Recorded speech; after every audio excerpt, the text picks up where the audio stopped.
Gordon was cross. Why should Henry have a new shape, he grumbled.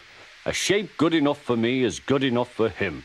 He goes gallivanting off to Crewe, leaving us to do his work, and comes back saying how happy he feels. It's disgraceful.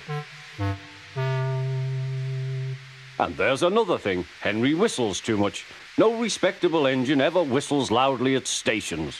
It isn't wrong, but we just don't do it. Poor Henry didn't feel happy anymore. Never mind, whispered Percy.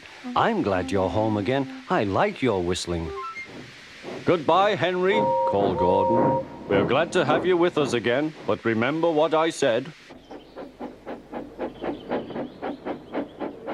Later, Henry stopped at Edward's station.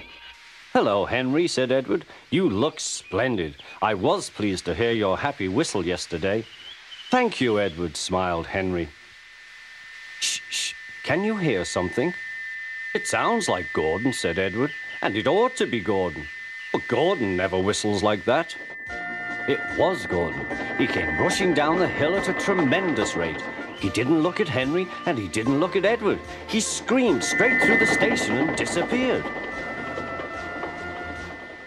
Well, said Edward.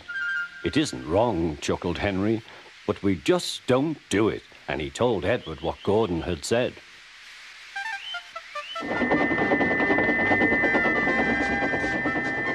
Meanwhile, Gordon screeched along the line. The noise was awful.